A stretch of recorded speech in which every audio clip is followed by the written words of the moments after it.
So if you've been following along from the start, you'll remember that the truck interior was red when I got it, and there used to be a bench seat in here, and the bench seat was original, the foam and everything was original, but it was recovered. But it used to give me lower back pain driving it. There was zero support. It was nice to have the bench seat in that you had a big space next to you, but I never ever take 3 people in the truck. I don't think I've ever had 3 people in the truck since I've had it. I've had only 3 people have sat in the passenger seat, I think, since I've had it. But yeah, these seats are much more supportive. They're easy to clean. I've just put some Armour All on there now, just wiped them over, try and clean them once a week.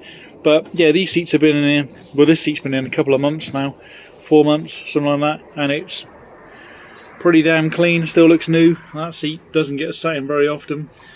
Obviously I painted all the dash. The original top dash pad was all cracked because of the Tennessee sun, so I bought this dash pad from LMC truck, and I noticed the other day already it's got, can't see it, but already it's got a tiny crack in it, so I don't know how long this one will last.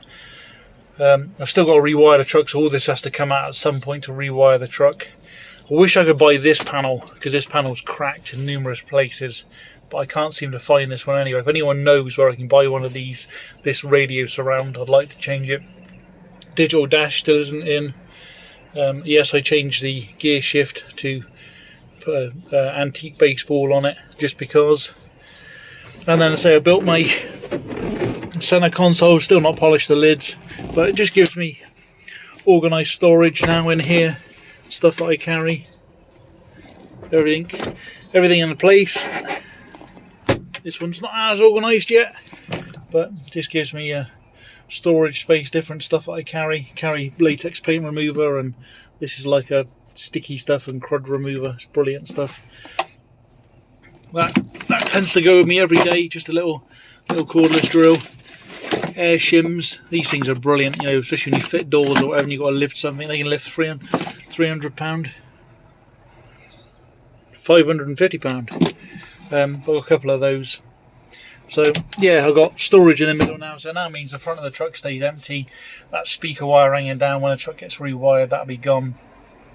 That panel I'm missing, I did have it, but I took this truck to a shop and they did some work on the truck and they managed to set fire to that and the edge of the door card. The door card's brand new, was, and that's all melted, and that thing completely melted because they're idiots. So I've got to try and, I'm probably going to make him out of timber or fiberglass, because I can't, again, a panel I can't buy. It's the same as an 80s Bronco, 80s F150, but they're extremely hard. You can't buy them brand new, otherwise I would, but you can't buy second hand. You know, it's just so hard to come by. Then people want like $300 for that piece of trim. There is a shelf that goes across here that you can buy, an aftermarket shelf that goes above the headliner, and I intend to fit that.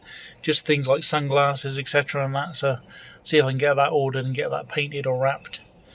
But yeah, it's a much nicer place now. I'm going to put new doors on the truck, as well as new fenders and a new hood. And then when I do the new doors, I'll put in new glass and new rubber seals.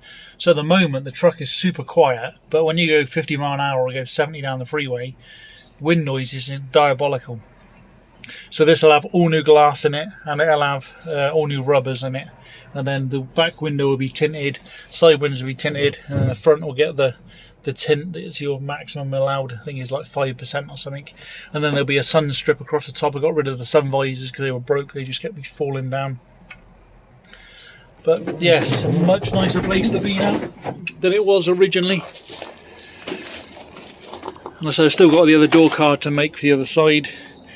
Sort this one out still. I'm going to paint this and I'm going to repaint the floor. I painted it with some epoxy, but I'm thinking of spraying some bed liner in there now. I don't use carpet just because it's a work truck. It's just much easier to take these out and wash these than have carpet. And I've still got to sort out the storage behind the seats and then trim this panel in the middle. New sunroof at some point because this one leaks occasionally, and I want to put a bigger sunroof in, and then I'm going to put a new roof line in them. So yeah, one of my customers looked at this yesterday and they're like, it looks brand new in there. Well, virtually everything you see is brand new. The original steering wheel was on the truck when I got it, and it had fallen apart, and actually it was exposed to bare metal frame in some places where the foam had chipped off or broken off or been eaten by mice. But yeah, for a work truck, and it is a 100% work truck, I'm happy with it. Some people don't like the colour. Weirdly enough, people that have never even seen the truck, I've got some friends that have never even seen the truck or sat in it or seen the seats in person, and they got opinions of, oh, I don't like the seats, or the armrest is too high, or the center console's too wide, or that top's reflective, and they've not even seen the thing for real, which I find kind of bizarre. But I guess that's the thing with opinions, everyone's got one and everyone thinks they're right. It was 100% built for me, what I wanted, my tastes and my uses. So digital dash is going to go, I'm going to rewire the truck. I'm hoping that'll get done in the spring, so that the digital dash can go in and get finished, and that'll be the interior done then, apart from the roof lining. And then it'll be paint the cab. But as you can see, the state, this is the original rubbers, like 35 years old, and you can buy these rubbers, they're not crazy expensive. This is the colour the truck's going to go. But yeah, all new rubbers on there when it gets on there. I deleted the gutter, and if you saw the other videos, so I've no longer got any gutters, which a lot of people think, how does the water not get in there when it rains? Well, you've got a door rubber in there. Well, I just didn't like the guttering look. And then my ladder rack that I made, I carry ladders a fair bit, now and again. So this is just all welded up. I made this so that the ladders sit on here and they just miss the roof. They don't sit on the roof then. But yes, so work in progress.